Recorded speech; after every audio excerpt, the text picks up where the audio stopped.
Bonjour à tous. Laurent Gbagbo rentrera en Côte d'Ivoire le 17 juin 2021. L'ancien président de la Côte d'Ivoire, poursuivi devant la Cour pénale internationale, est définitivement acquitté par la Chambre d'appel de la juridiction le 31 mars dernier.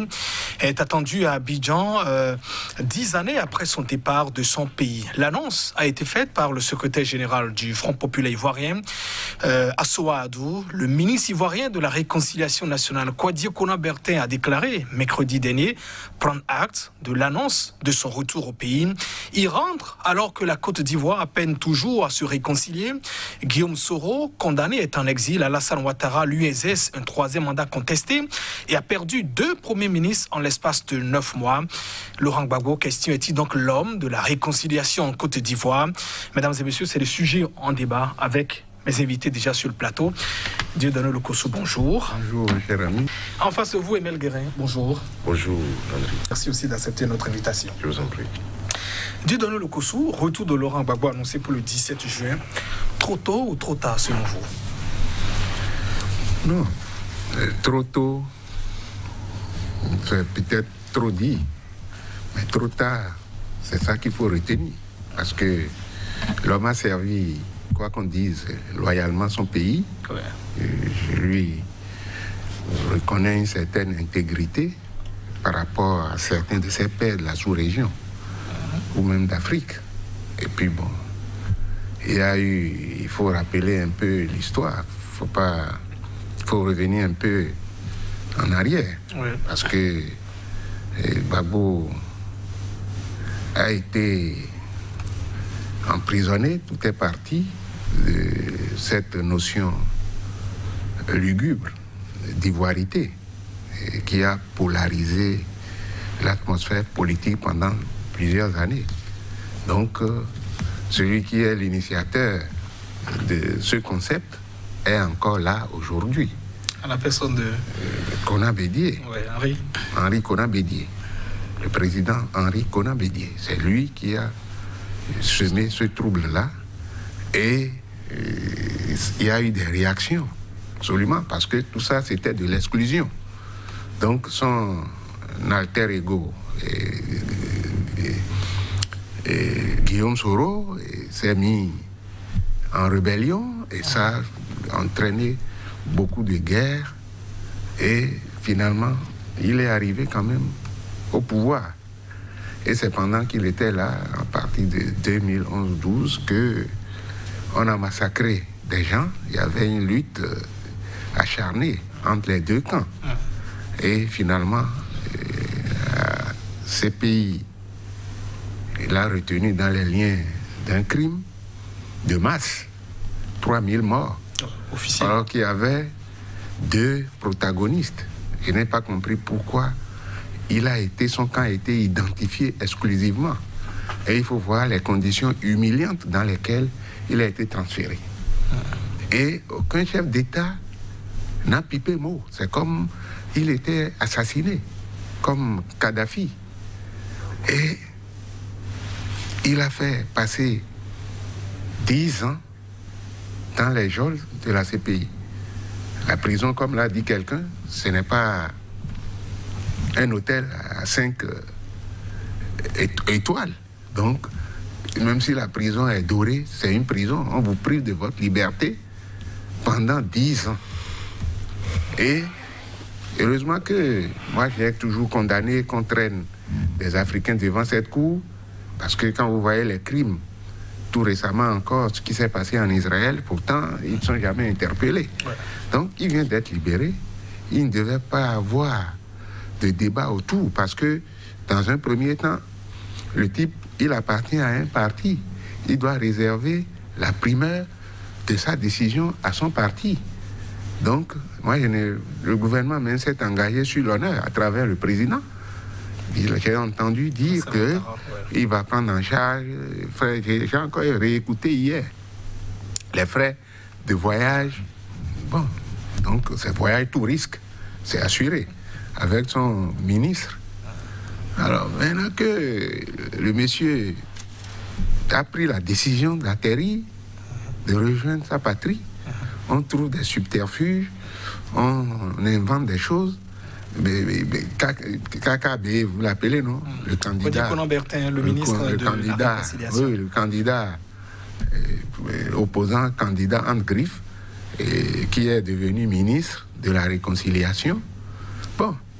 Et ils ont commencé, le camp de RHDP a commencé par contester, par dire non, on devait les associer, ainsi de suite. D'accord, vous allez réagir d'un instant là sur cet aspect, le temps pour moi de recueillir la réaction aussi de Emile Guérin. 10 années passées quand même dans les geôles, comme le rappelait Dieudonné Lokossou de la Cour pénale internationale.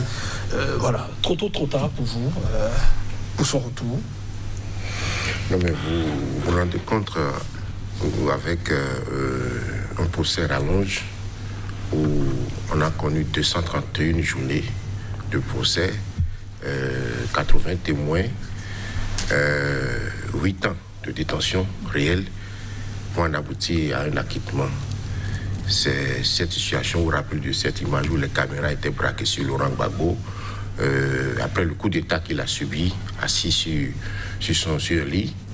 Vous parlez de coup d'État ou d'arrestation? De coup d'État. Il s'agissait de coup d'État. Pourquoi? Parce que Laurent Gbagbo était au pouvoir. Il était démocratiquement élu. Est-ce que la constitution ivoirienne interdisait de contester les résultats à l'issue d'une élection présidentielle? Non. Donc il était dans ses droits constitutionnels de contester. Et il a dit simplement, recomptons les voix. Vous vous rendez compte? Recomptons simplement les voix. Ce n'est pas l'armée qui a réagi. Cette rébellion qui était censée désarmer, dont les responsables ont participé à l'élection présidentielle, l'attaque pour la simple raison qu'il a contesté les résultats. Ce n'est pas sérieux, ce n'est pas possible. Et comme pour avoir autre appui, c'est la France qui intervient pour le déroger à travers ce canal qui lie la présidence à l'ambassade de France. Il s'agissait d'un coup d'État. C'est son droit de contester un résultat et il fallait simplement recompter les voix, puisqu'ils vous souviennent qu'après la proclamation des résultats provisoires, c'est provisoire par la commission électorale qui donnait gagnant à Alassane Draman Ouattara, la Cour constitutionnelle a infirmé cette déclaration pour donner gagnant à Gbagbo. Donc il fallait recompter les voix, il fallait discuter, il ne fallait pas faire la guerre. Et c'est la rébellion qui a attaqué Laurent Gbagbo. Ce n'est pas Laurent Gbagbo qui a attaqué les autres. Et au finish, nous avons eu plus de 3000 morts. Officiellement, on vous dira que près de 6 000 personnes ont quand même péri. Et Kala Del Ponte a enquêté sur la situation. Et qu'est-ce qu'on retient? On retient même l'Amnesty International a documenté que les deux parties ont commis des crimes, des exactions. Alors, il se passe quoi pour qu'on juge un seul? Ça veut dire quoi? Pour la communauté internationale, nous avions des bons dictateurs et des méchants dictateurs, des bons criminels et des mauvais criminels de guerre. Heureusement, le destin est là, la divine providence est là, il a été jugé, il a été acquitté. Quoique, ayant subi des tribulations, des humiliations, des frétrissures, au moins aujourd'hui, il a sa dignité aux côtés de sa chère tendre épouse Nadi Bamba pour rentrer au pays.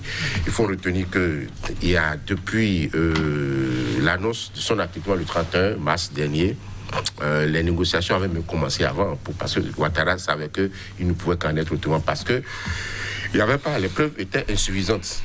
Il a été acquitté, il doit rentrer chez lui comme il le veut, comme l'a dit Ouattara aussi. Lui et Blé-Goudé pouvaient rentrer chez lui quand ils le veulent. Maintenant, pourquoi cela pose problème?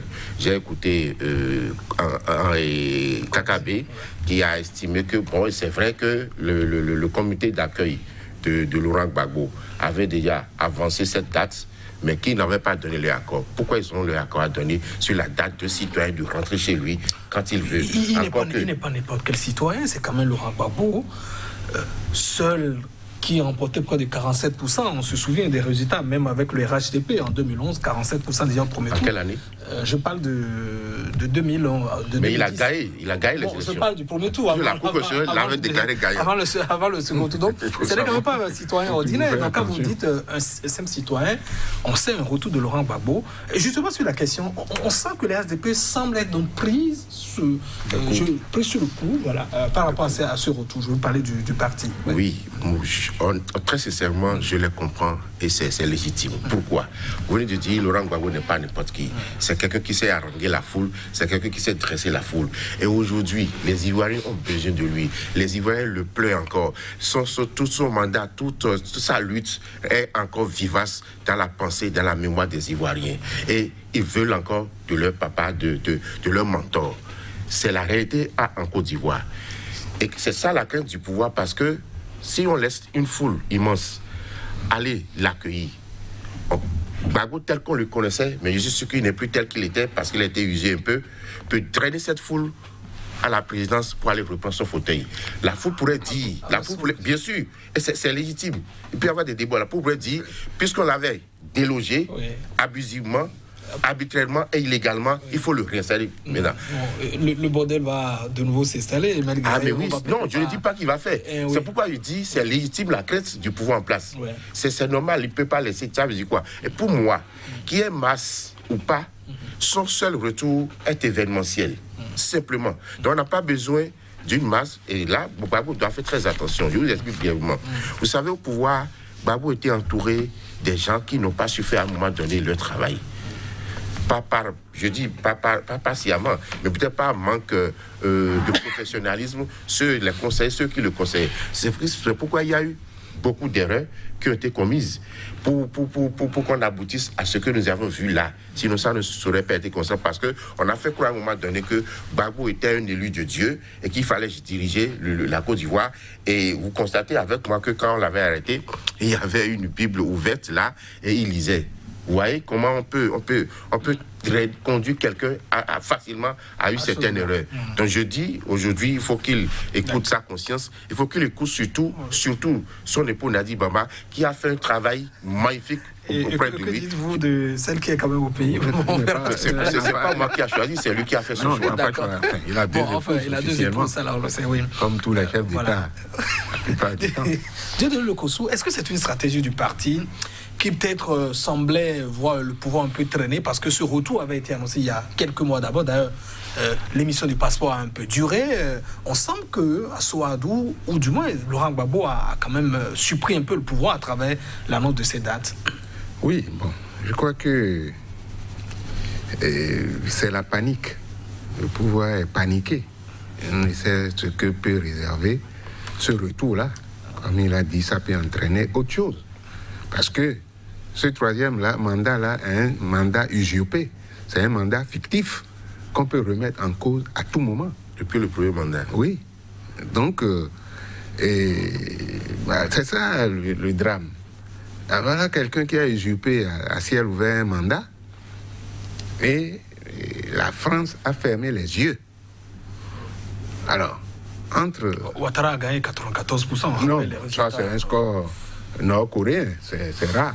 Bon, même Gbagbo qui avait fait quand même beaucoup de choses, il n'a pas obtenu un tel score. C'est honteux parfois, quoi. Bon, comme en Afrique, les gens aiment s'accommoder.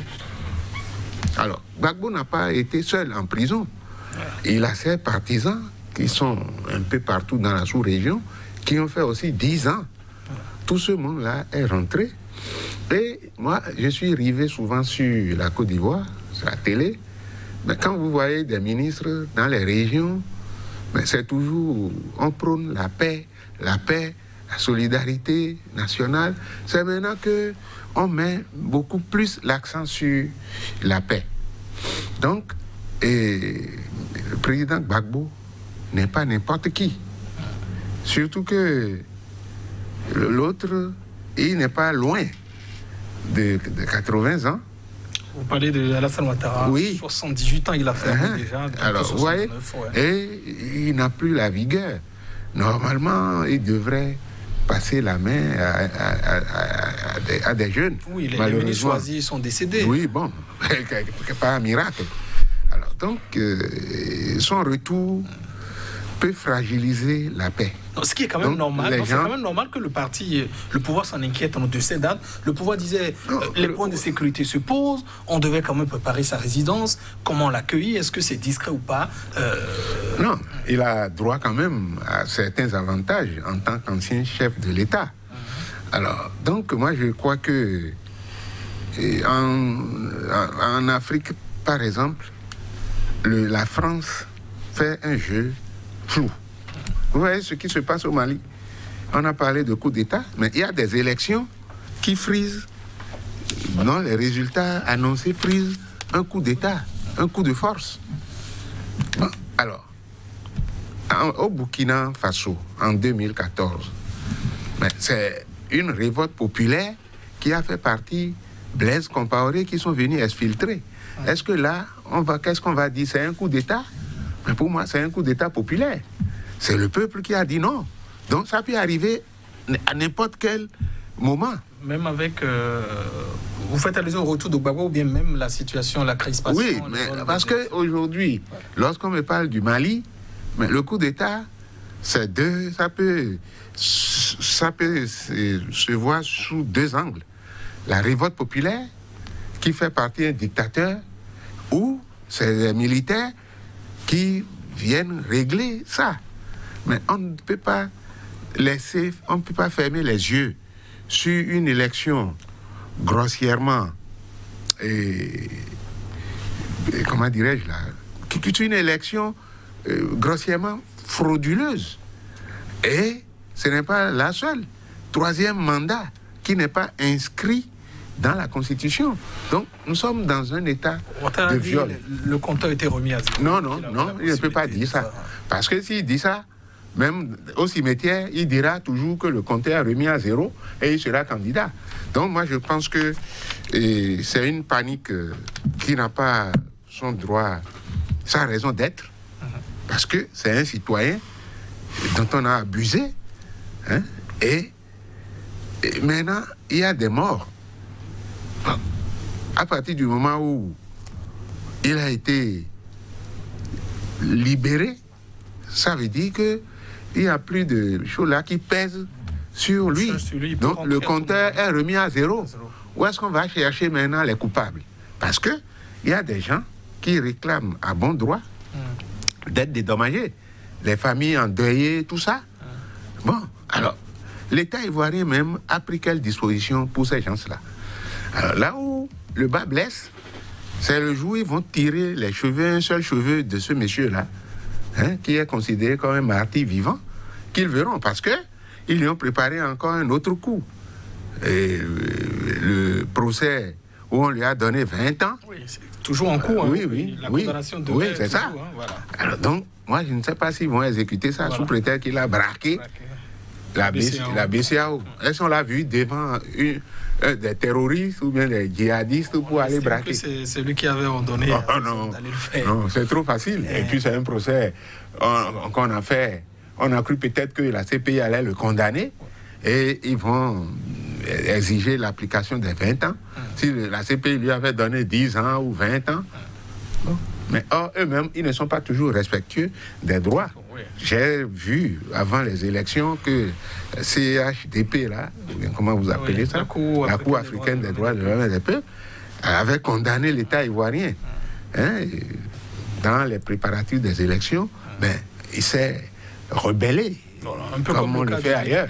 Le cas du Bénin, d'ailleurs. Rebellé. Donc, voilà. Et Aimé Guérin, le pouvoir d'Alassane Ouattara n'a-t-il pas raison de s'inquiéter un peu de l'arrivée? On dit, mais comment sécuriser l'arrivée de Laurent Gbagbo, la résidence, qui doit le garder? Est-ce que son arrivée doit être pour vous discrète ou pas? Il y a quand même des raisons d'avoir des craintes de la part du pouvoir, non, d'Alassane Ouattara. Oui, je fais de le dire, il y a des craintes, c'est légitime. Et la seule raison pour laquelle les autorités peuvent interdire un accueil populaire, c'est pour des raisons sécuritaires. Et là, franchement, ils auraient raison de le faire parce que la Côte d'Ivoire est encore très très fragile. Il ne faut pas permettre des donc pour vous, Gbagbo doit rentrer discret, c'est ça que vous préconisez? Pas doit. Si les autorités estiment qu'il n'y a pas de crainte sécuritaire, eh bien, il a le droit d'être accueilli par ses partisans, par son peuple comme il le veut. Après 10 ans, vous le voyez venir, c'est vrai qu'il y a la question sécurité que vous évoquez. Oui, bien sûr. Maintenant, si lui-même il estime, je ne veux pas un accueil populaire, on respecte sa volonté. Maintenant, il dit, je veux un accueil populaire. Les autorités vont estimer, vont analyser la situation sur le terrain pour voir s'ils ont les moyens de contenir les débordements, eh bien, il n'y a pas de raison pour qu'on le lui interdise, simplement. Parce qu'au nom de quoi, Gbagbo va rentrer sans une liesse populaire. Si cette liesse populaire ne peut pas aboutir à une insécurité, à un débordement violent, écoute, je ne vois pas où est le problème. Et je vous ai dit tout à l'heure, c'est légitime pour les autorités, bien légitime. Parce que... Elles ont quand même eu près de 10 ans pour préparer ça, parce que dans tout procès, vous attendez soit à pile ou face, comme on le dit, j'avais un des proches, j'ai téléphoné hier à un des proches de pouvoir, qui m'a dit, écoutez, on veut bien son retour, mais on n'est pas pressé de son retour. Vous voyez ça? Ah mais oui, c'est évident. Mais c'est évident. Et ça ne vous surprend pas que des victimes ont manifesté à Abidjan contre le retour de Gbagbo. C'est des manipulations. Alors que il y a des victimes, l'Amnesty internationale a prouvé, a documenté qu'il y a des actions de part et des camps de la rébellion, donc de Ouattara et de Guillaume Soro. Il y en a également du camp de Gbagbo. Voilà, Gbagbo vient d'être acquitté. Donc que les autres, pour leur dignité, acceptent d'aller se livrer à la CPI, ou tout au moins à une justice ivoirienne pour être jugés des crimes qu'ils ont commis. Vous l'avez dit, sans doute après la justice, que certains ont qualifié de la justice de vainqueur, on peut peut-être penser désormais au cas du pouvoir. Mais c'est une justice des vainqueurs, puisque c'est Ouattara qui l'a livré. Ouattara, dont Amnesty International et Indes, que Amnesty International Indes, il a dit que ses membres ont commis aussi des crimes. Lui, il livre un supposé criminel. Mais heureusement qu'il a été acquitté. Ça veut dire quoi? Je ne sais pas ce qu'on peut enseigner à nos jeunes qui s'intéressent aux droits humains et à la politique internationale, aux relations internationales. Ce qui se passe, c'est passé en Côte d'Ivoire est une fois encore le visage archétypal de cette France-Afrique. Et en parlant de France-Afrique, historiquement, ce concept est bien sûr lié à Houphouët-Boigny, qui l'a sorti pour la première fois. Houphouët-Boigny, qui a été ministre, je crois bien, sous la 4e et la 5e République française et co-rédacteur de la Constitution française avec Michel Debré.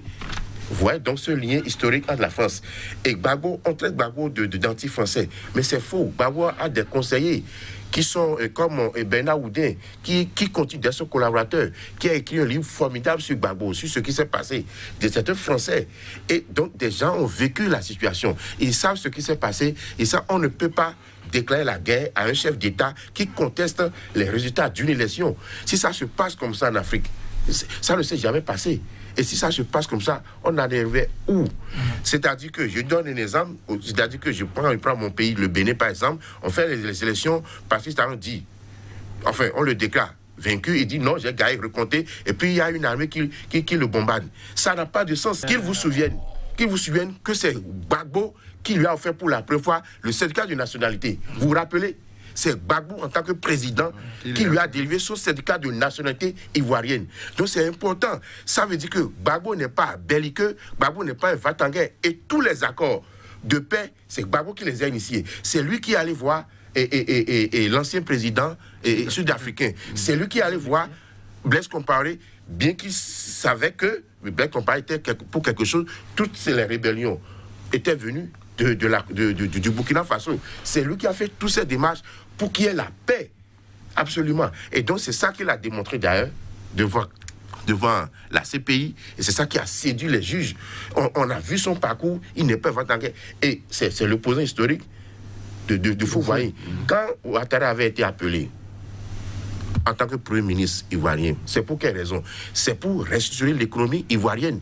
Mais j'ai lu un rapport de l'OCDE, Organisation de la coopération et du développement économique de l'Union européenne, qui a prouvé qu'après la gestion de Ouattara, la Côte d'Ivoire était en banqueroute. Ça veut dire qu'il a échoué. Après l'élection législative, qu'a organisé Gbagbo pour permettre à tout le monde, même la rébellion, les forces nouvelles à participer, ils ont eu 31%. Vous vous rappelez? Ça veut dire qu'il y a un problème de légitimité, de popularité à Abidjan. Il ne peut qu'avoir le pouvoir que ce qu'il a eu. C'est ça la réalité. Et il faut rester la vérité pour la jeunesse. Dites-nous le Kosso, vous émettez tout à l'heure une crainte, parce qu'il y a Gbagbo encore sous le poids, comme on le dit, une condamnation au pays. Et juridiquement, tant qu'il n'y a pas un certain effacement de cette peine, en principe, quand vous descendez sur le territoire, on doit pouvoir vous arrêter pour purger la peine. Est-ce que c'est possible selon vous? En tout cas, pour ce retour, est-ce que le pouvoir pourrait agir dans ce sens? En tant qu'observateur de la chose politique ivoirienne, j'ai des amis syndicalistes qui sont là. On n'a souvent pas un moment eu des contacts sur ce qui s'est passé en Côte d'Ivoire. Il y a des syndicalistes qui ont laissé leur peau. Donc les gens ne sont pas contents. Alors donc, susciter cette condamnation-là pour mettre aux arrêts un poids lourd comme celui-là que la CPI vient de délivrer, ça va être source de tension.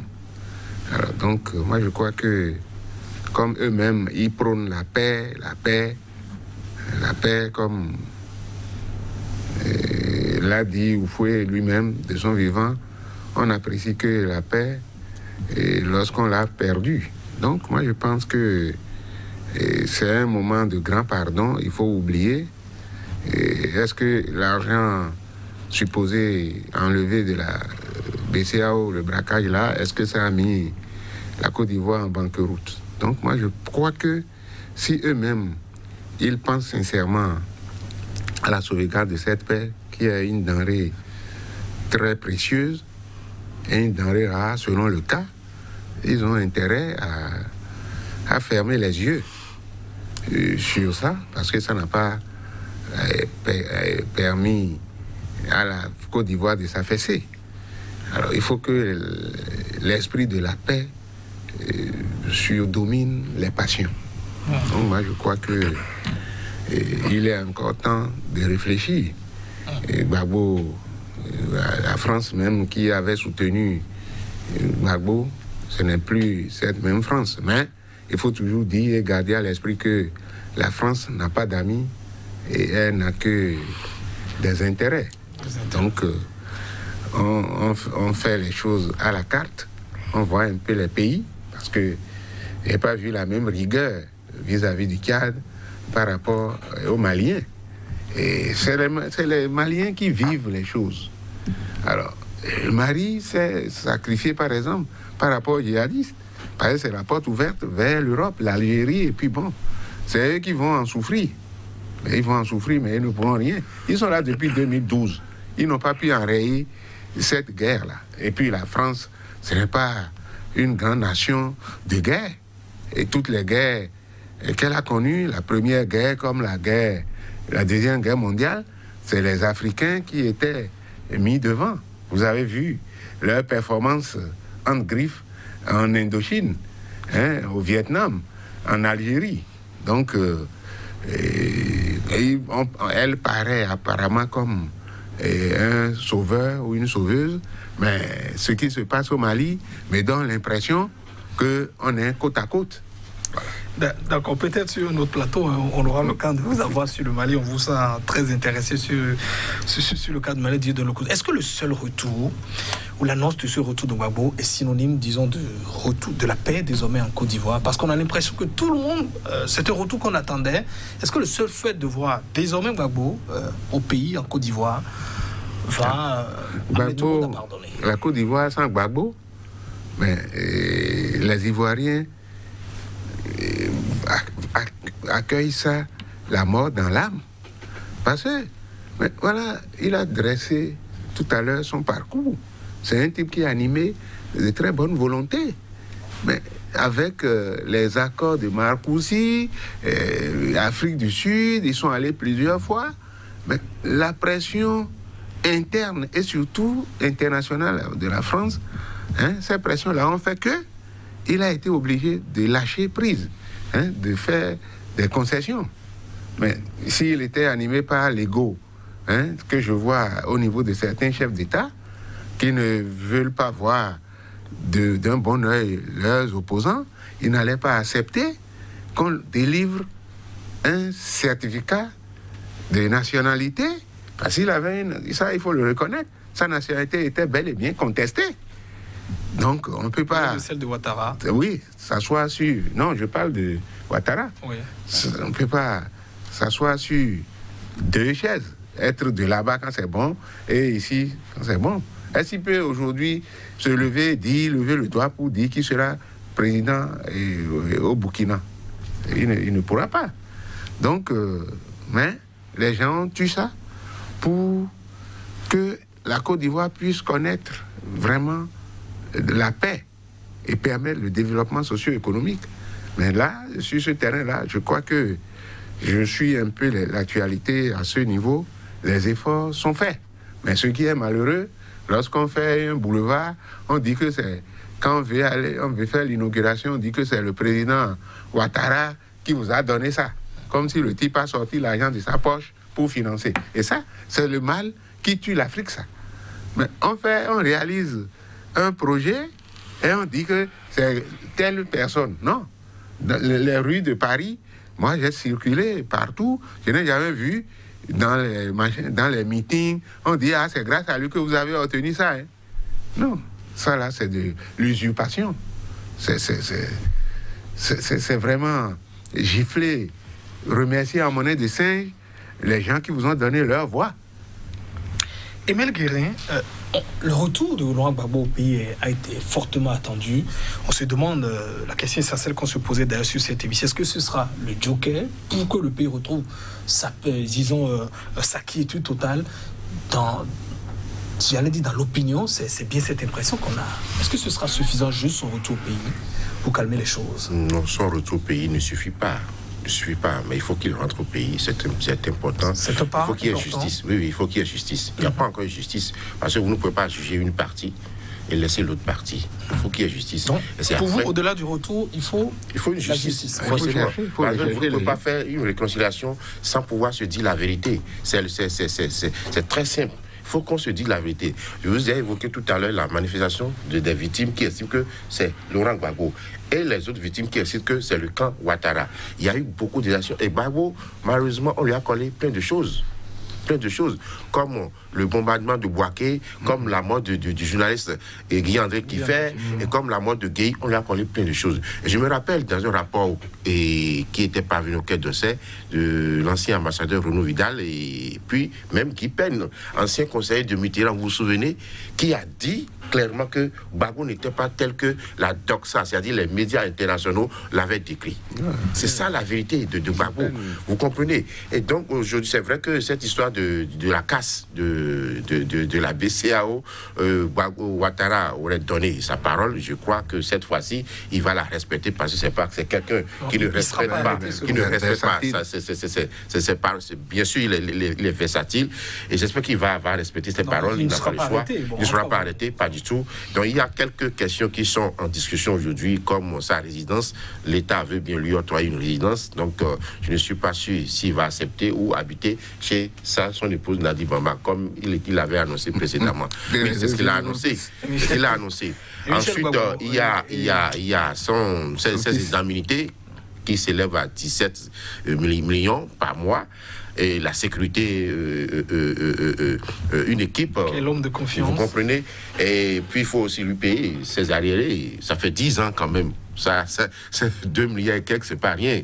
Donc ces questions sont en discussion aujourd'hui. Et vous avez évoqué tout à l'heure l'accueil populaire. Les autorités sont en train de réfléchir s'il faut permettre cela pour éviter des débordements. Cela dit, je tiens à ce que la jeunesse, parce que ça fait plus de 10 ans, il y a des gens qui ne comprennent pas bien. Et lorsque nous dressons le satisfecit d'une santé économique ou d'une certaine démocratie, Ça n'a pas de sens. Les dernières élections à Abidjan, officiellement, ont fait au moins 80 morts, où on a vu des jeunes décapités. Alors, quand est-ce que Ouattara va se sentir mal à l'aise d'être assis sur un fauteuil ensanglanté? 2010, 2011, 3000 morts. Une fois encore, 80 morts.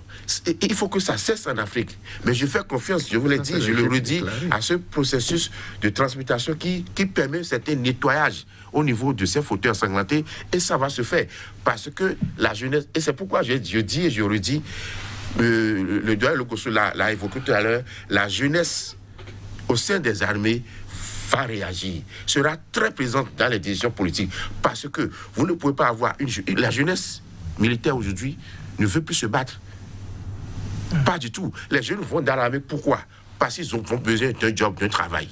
Pas pour aller défendre les frontières du pays. Donc, ils n'ont pas envie de faire la guerre. Alors, les civils viennent, ils foutent le bordel dans le pays, ils sapent la démocratie qui était là, et puis ils appellent la jeunesse militaire ou de sécurité pour aller mater la population qui manifeste. Et ça ne peut plus continuer. Et cette jeunesse militaire ne veut plus aller massacrer sa population parce que nous avons des parents au sein de l'armée. Il ne veut plus le faire. Il ne veut plus participer à des élections frauduleuses.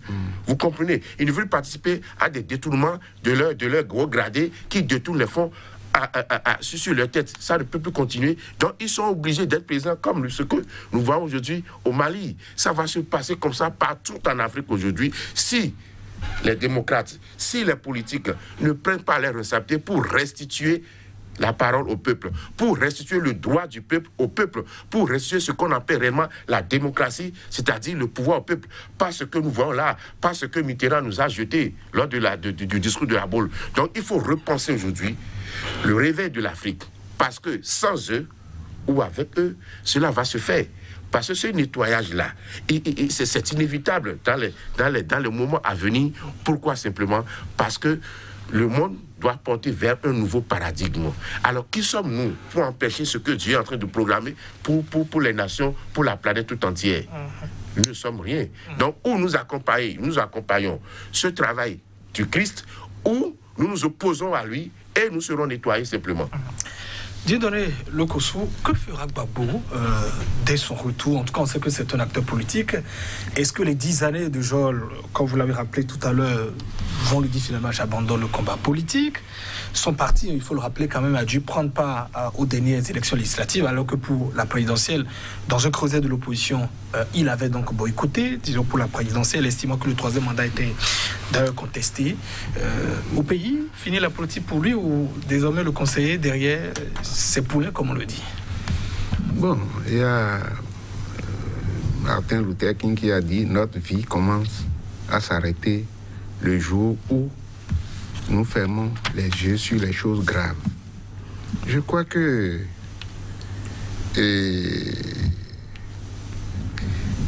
Gbagbo a été pris en otage par la communauté internationale et a commencé dans son propre pays et national. Aujourd'hui, il est libre par rapport à sa conscience. Et si la Constitution, parce que si moi j'étais dans son entourage, je n'allais pas accepter aller à une élection organisée par un pouvoir qui n'est pas légal. Parce qu'en acceptant d'aller aux élections législatives, les partis qui l'ont fait, que ce soit PDCI, ils cautionnent l'illégalité. Donc, ils n'ont qu'à avoir le courage d'aller jusqu'au bout. Et je ne pense pas si M. Gbagbo, aujourd'hui, a des ambitions saines pour s'adonner à la politique, et si son âge et sa force le lui permettent, bon, personne ne peut l'en empêcher. Donc, nous sommes dans un pays en Afrique où c'est la gérontocratie qui a le vent en poupe, ou bien par le biais de la corruption. Parce que les gens font... Quand j'entends ça, ça me fait rigoler. Et la promotion de la lutte contre la corruption. Mais qui corrompt? Qui corrompt qui? Est-ce que le bas peuple à qui l'on tend 2000 francs au cours d'une campagne, ça c'est quel acte ça? C'est un acte de générosité ou bien un acte de corruption? Donc, bon, quand l'argent ne circule pas, les gens s'en rendent compte, même au plus haut niveau. Et ils sont les premiers, on dit l'argent ne circule plus. Bon, pourquoi l'argent ne circule plus? C'est à eux-mêmes de le dire. Donc, parfois, on vous accuse. Les journalistes corrompus, les syndicalistes corrompus, et c'est les politiciens ceux qui ne sont pas corrompus, puisque c'est eux qui ont l'occasion de corrompre les gens. Alors donc, il y a parfois, les gens parfois sont inconséquents, parce que je ne peux pas contester un pouvoir, et au même moment, lorsque j'adhère à quelque chose, ça veut dire que je lui confère une certaine légitimité. Donc, bon, il a la liberté d'organiser désormais sa vie civile et politique. Donc, moi, je crois qu'on ne doit pas lui en vouloir. Sans oublier, évidemment, que la condamnation de 20 ans n'est jamais... Non, ça là, il ne peut pas acter ça. Passerait, oui. Non, il ne peut pas... Si on doit dire ça, mais les morts, et qui sont morts, qui sont aujourd'hui, les gens qu'on a laissés orphelins, il n'y a plus de parrains pour ceux qui ont tué là. Ils ont disparu. Au moins, du côté de Laurent Gbagbo, ils ont été blanchis. Ce n'est pas un tribunal africain où on peut dire qu'il y a eu des manipulations. Même s'il y a Bensouda là-bas, on a quand même pu la canaliser et rendre une justice propre. Bon, donc, les 20 ans, pour moi, c'est cadeau. Ils n'ont qu'à mettre ça Père Noël, quoi. D'accord. C'est comme un poisson d'avril, ils n'ont qu'à oublier ça. D'accord. On parle de vérité, justice et réconciliation. La justice, vous l'avez réclamé. Mel Guérin disait tout à l'heure qu'il faut aussi la justice pour que les gens se pardonnent. Est-ce que quand on n'ira pas, disons, à la fois à cette justice et peut-être dédommager aussi les gens, vous pensez que la paix peut toujours revenir en Côte d'Ivoire? Non, il y a toujours des rancœurs qui couvrent. Il y a aussi le cas Soro, qu'on a mis en parenthèse. Lui aussi, il draine une foule. Et il est le faiseur du roi. Et aujourd'hui, c'est avec revers de main qu'il est remercié. Alors donc, on ne peut pas avoir ces situations. Gbagbo n'est pas rentré dans le pays, mais il y a eu quelques mois, il y a un camp qui a été attaqué. Et ils se sont défendus.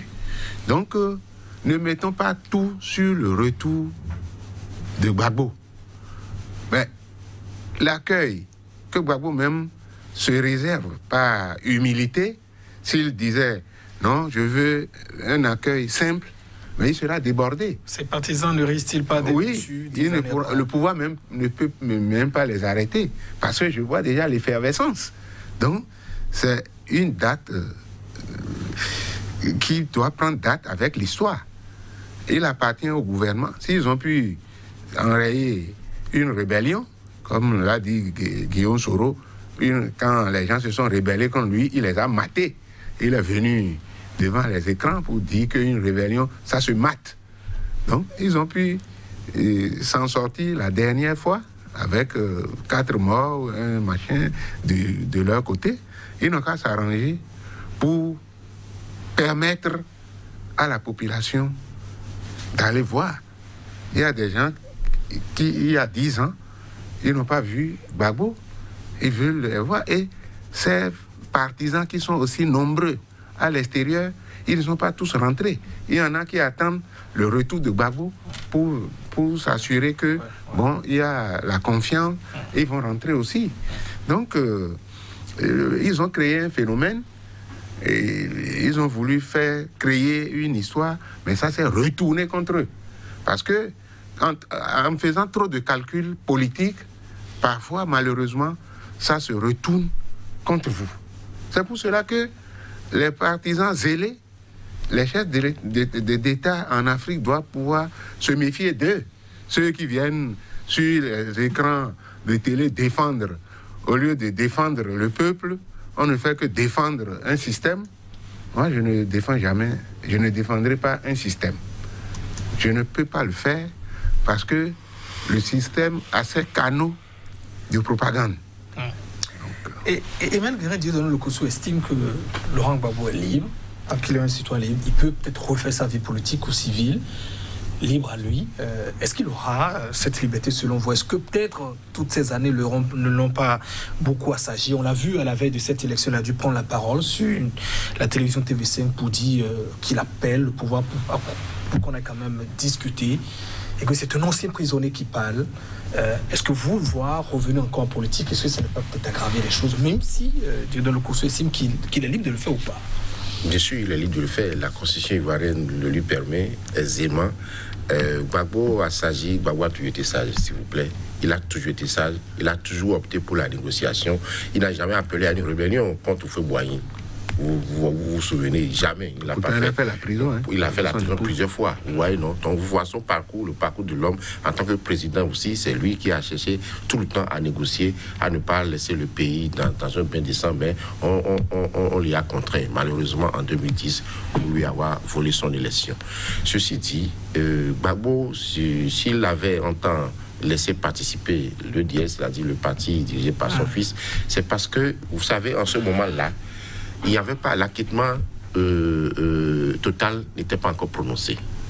Alors, c'était politique, c'était stratégique. Il fallait qu'il se positionne en un homme de paix. S'il refusait de participer aux élections, ça veut dire qu'il avait encore une position belliqueuse, ce qui ne serait pas bien pour lui devant la CPI. On rappelle quand même que son fils est le député de Yopougon, de la grande commune. Et ce n'est pas rien aujourd'hui qu'ils aient leur mot à dire au niveau de l'Assemblée qu'ils regardent dedans. Ça, c'est pour le peuple. Même s'ils sont minoritaires. Voilà. Il n'y a pas de problème. Donc, Gbagbo, c'est un fin stratège, un fin tacticien qui je me rappelle quand on l'avait accusé d'être à la base de l'ordre qui a bombardé Bouaké, mais même les observateurs français ont dit pas possible, il est assez intelligent pour ne pas faire cela. Et donc, il est libre de faire la politique, mais je ne le vois pas aujourd'hui aller participer à une élection, vouloir encore coûte que coûte prendre le pouvoir d'État. Non, je ne vois pas dans cette posture, mais il sera là comme un patriarche politique, guider la jeunesse, remodeler son parti qui a été divisé parce que c'est quand même un chantier important qui attend le FPI. Bien sûr, Gbagbo a subi des humiliations, Gbagbo a subi des trahisons dans son propre sein. Donc aujourd'hui, tous les partisans de l'aile Afin-Guessan, même lui, compris lui-même, sont prêts à se mettre ensemble dès que Gbagbo serait rentré pour reformer un seul parti, une seule un seul mouvement FPI qui va forcément être... Ça peut faire partie de ses priorités selon vous, la réunification? Absolument. Gbagbo est lié au FPI. C'est sa vie, il ne peut pas l'abandonner. La preuve qui mène les négociations pour son retour. C'est Assoua Adoua qui est secrétaire de ce parti, l'aile Gore. Vous comprenez, non? On a vu donc, carrément il tient encore ce parti fortement. Afin-Guessan, vous le savez, tout le monde sait qu'il a trahi. Mais il a essayé de se rattraper au cours des dernières élections, il a fait la pointe. Mais après, il a retombé, comme quoi, qui a bu Ouara. Et donc, Gbagbo va devoir accepter de reconstruire son parti pour les prochaines, pour animer de nouveau la vie politique ivoirienne, parce que depuis 2010, la vie politique, l'animation de la vie politique ivoirienne a chuté, est pratiquement morte. Maintenant, vous avez évoqué le cas de Guillaume Soro. Il faut que Guillaume Soro, l'Amnesty International l'a dit, c'est un criminel. C'est pas moi qui le dis. Donc, comme Ouattara aussi, comme Ouattara. Oui, mais j'ai été surpris de constater, s'il vous plaît, monsieur Lokosso, que Amnesty International, qui a pondu lui-même son rapport, est restée silencieuse pendant le procès de Gbagbo. Mais elle devait donner du ton, c'est son rapport. C'est à croire qu'elle aurait renié son propre rapport pour dire, mais s'il n'y a pas que Gbagbo qui a commis des crimes, il y a d'autres aussi, il y a le camp adverse qui a commis aussi des crimes, qu'ils doivent être jugés. On a vu tout ce qui... J'ai écouté et Adama Big Togo dit, nous savons tous ce qui s'est passé à Abidjan. Mais c'est merveilleux qu'ils le sachent. Ça veut dire qu'il y a des victimes de l'autre côté aussi. On a vu même... et dans le nord de la Côte d'Ivoire, il y a eu des massacres massifs. énormément. On a retrouvé des charniers, ainsi de suite. Et personne ne dit rien de ça. Il faut qu'ils répondent. Ce sont donc, aujourd'hui, je suis très heureux, très content pour Gbagbo d'avoir retrouvé sa dignité après toutes ces humiliations. Et le temps a passé maintenant pour Ouattara. C'est Ouattara qui est en train de subir l'usure du pouvoir. Et nous attendons comment? Parce que là, aujourd'hui, tout est clair qu'ils ont peur. Ils ont peur parce que ce n'est pas au parti RHDP de sortir pour demander aux partisans de Gbagbo de garder le calme. Ça ne leur revient pas du tout de faire chez eux. C'est aux autorités de le faire. C'est aux autorités d'organiser. Et je serai Ouattara, s'il vous plaît, que j'irai accueillir Gbagbo à l'aéroport. Parce que les Ivoiriens ont besoin de cette image-là. Ils l'ont vue il y a longtemps. Mais ils ont vu il y a longtemps. Vous voulez la réconciliation? Un accueil au palais. Gbagbo dit, voici ce que Gbagbo dit. Il dit, je ne vais pas l'appeler. Mais s'il m'appelle, je vais décrocher. Qu'est-ce qu'il dit? Un prisonnier, quand il rentre chez lui, on l'accueille d'abord. Et après, on règle les problèmes. Mais l'accueil, vous comprenez? Donc, en tant que... de la sécurité, je ne l'exige pas. Oui. Je dis, c'est un vœu pieux. Je dis, si j'étais à sa place, je le ferais ici parce qu'il est au pouvoir. Vous savez, celui qui est au pouvoir, c'est lui seul qui détient les clés d'une réconciliation, d'une cohésion nationale. S'il veut la paix, il y aura la paix. S'il veut la réconciliation, il y aura réconciliation. Alors, à quoi cela sert de rester tendu tout le temps? Il est en train de... Le doyen a dit qu'il est en train de voler un 3e mandat. Et puis, bon, écoutez, alors qu'est-ce qu'il veut? Il a eu tout ce qu'il veut en matière de gestion de pouvoir. Tout est fragile. Hein. Oui, bien sûr, tout est fragile. Et ce sera toujours ainsi pour eux. Pour tous ceux qui sont assis sur des fauteuils ensanglantés, ce sera ainsi pour eux. Et donc, qu'est-ce que cela lui coûte aujourd'hui? D'organiser de façon officielle le retour de Gbagbo. Ils sont en train de vouloir le faire. Mais ce n'est pas suffisant, parce que ce n'est pas à eux de fixer la date du retour de Gbagbo. C'est lui qui rentre chez lui, constitutionnellement. Et c'est lui. Heureusement qu'ils ont fini par dire qu'ils prennent hâte de cette date. Alors qu'ils mettent les dispositions en place pour voir si Gbagbo souhaite que c'est... Mais parce que si on ne le fait pas, qu'on le veuille ou non, il y aura la masse. Pourquoi? Je vous explique. Pourquoi? Pourquoi? Parce que je vais laisser rapidement. Non, je crois que son retour est déjà un commencement de réconciliation.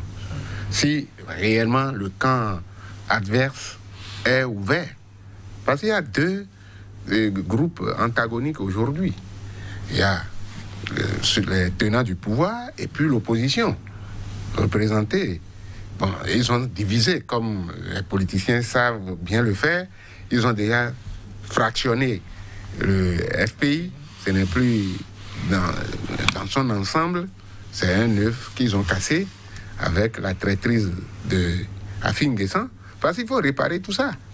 Parce que le FPI avait un statut et quand Gbagbo est parti, lui, rapidement, il s'est rallié avec le pouvoir qui lui a donné une reconnaissance officielle. Donc, il faut que, de façon interne, M. Gbagbo fasse la paix autour de lui-même.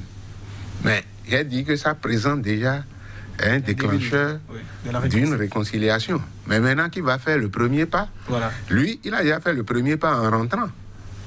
Bon, quand le colle la paix définitive, ce qu'on a cherché, on n'a pas retrouvé. Et on ne doit pas, quand on veut réellement la réconciliation, je ne sais pas si c'est la CPI qui a demandé de tuer, de tirer sur les gens. Ce sont les Ivoiriens qui se sont entretués. Et le pouvoir qui est là fait 10 ans. Gbagbo était absent de la scène politique ivoirienne depuis une dizaine d'années avec ses partisans. Donc, le pouvoir en place est mieux placé pour faire des enquêtes ou avoir fait des enquêtes. Malheureusement, il y a beaucoup dans leur propre camp, le camp des vainqueurs là, qui sont partis. Je ne sais pas si c'est des gens qui ont été empoisonnés ou si c'est des morts naturelles. Bon, mais il y a toujours un Dieu. Les gens n'y croient pas, mais il y a des gens qui y croient. Alors donc, la paix, ça va être difficile à gérer si on ne prend pas vraiment un certain nombre de précautions qui rassure les uns et les autres. Il disait s'il était Ouattara à l'aéroport qu'il allait donc aller accueillir Laurent Gbagbo. Non, ça c'est du folklore. C'est pas quand les Ivoiriens... Il peut recevoir Gbagbo à la présidence. Il peut lui accorder une audience. Mais il n'est pas tenu d'aller l'accueillir. Les gens sauront que c'est du folklore. Bon, donc... Laurent Gbagbo, en tout cas officiellement, l'a toujours dit. Je n'ai jamais appelé Alassane Ouattara depuis qu'il est là. Il conversait évidemment avec l'ancien Premier ministre qui est décédé, Ahmed Bakayoko, d'ailleurs, qu'il avait appelé ensemble. Même si vous essayez de faire le problème, pas qu'il garde toujours. Ah oui, mais évidemment, quand un politicien vous crée un problème, vous jetez gratuitement les gens en prison, vous croyez qu'il va rire avec vous? Quel que soit l'effet, on peut accepter apparemment une réconciliation, mais ce qui suit, ça, c'est le cœur. Il n'a pas le caillou dans son machin. Dans sa partie, c'est le cœur. Donc, un homme demeure un homme. Parce que ceux qui jettent les gens en prison sans cause, ou bien on veut régler des comptes, quelle que soit la réconciliation, parce que quand moi je les entends salmodier tous les jours, la paix, réconciliation, il faut vraiment qu'on cerne correctement les contours d'une réconciliation. On ne lance pas, ce n'est pas des mots qu'il faut lancer. Parce que celui qui est resté 10 ans derrière, en dehors de son pays, il y a beaucoup de choses qui peuvent se détériorer derrière lui. Il faut qu'il recolle les morceaux. Il faut qu'il refasse une vie. Passer 10 ans, il pouvait en mourir derrière les barreaux pour un crime qui n'a pas été commis. D'accord. Eh bien, gagner mon monsieur, que nous avons encore 3 minutes, ça va très très vite, on va donner tout de temps à ce niveau. Alors, on avait suivi l'interview de Laurent Gbagbo à la veille des élections.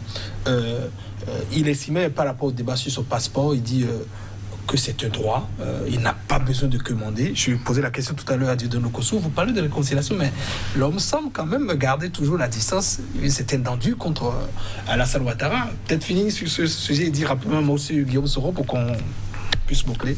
Non, je ne crois pas qu'il garde l'étendue. Gbagbo est un homme de paix, il est disposé à faire la paix. Il garde comme son principe, il n'appelle pas Ouattara, il dit je ne l'appelle pas. Oui, pourquoi il va l'appeler? Il n'est pas obligé de l'appeler. C'est lui c'est Ouattara qui gère. C'est à Ouattara de lui tendre la main. C'est pourquoi je disais, si cette image pouvait être réelle, ça va apaiser quelque chose en Côte d'Ivoire. Ce sera l'entame d'un processus de paix. Que Ouattara aille accueillir son frère qui est venu de prison, qu'il a envoyé en prison, ça veut dire quoi? Ça veut dire que lui-même, parce que l'État ivoirien avait des griefs contre Gbagbo qui l'a envoyé à la haie. Maintenant qu'il a été acquitté, oui, je l'accepte, et puis nous t'accueillons de toutes les manières. Ça va faire forcément quelque chose au sein de la population ivoirienne. Le cas Soro, oui. Maintenant, Guillaume Soro, il en a, il a eu ce qu'il mérite pour avoir. C'est pareil comme Bédi aujourd'hui, comme Bédi aussi qui a causé tout ça, a eu ce qu'il veut, parce que c'est Bédi qui a sorti l'ivoirité. Et il est curieux de voir aujourd'hui Ouattara aller s'allier à Bédi, celui qui lui a refusé la nationalité ivoirienne, et il va attaquer, agresser et faire un coup d'État contre celui qui a donné la nationalité ivoirienne pour se présenter aux élections. Dans le Kossou, Gbagbo il rentre, mais pour quand même la paix, il faut peut-être Soro et les autres partisans qui sont à l'extérieur. J'ai appris que l'autre a repris son catéchisme, son ministre des jeunes là. Bon, peut-être ils se sont. Non. Ah oui, vous parlez de Blé Goudé, voilà, parce qu'il faut également le cas de Blé Goudé dans ses rentrées. Oui, il rentre bientôt. Donc, s'il rentre dans le cœur des Ivoiriens, il doit pouvoir lire correctement ce que les gens veulent et puis se donner la main pour reconstruire le pays. Merci à vous, Dieudonné Okosso. Je rappelle, vous êtes donc panafricaniste, voilà, ancien secrétaire général de la CSA Bénin. Merci d'être ici en face de Emile Guérin, consultant et puis en communication et puis gestion des crises. Merci à vous d'avoir donc débattu sur le cas de la Côte d'Ivoire, notamment la réconciliation. Ce sera tout, mesdames et messieurs. Au revoir.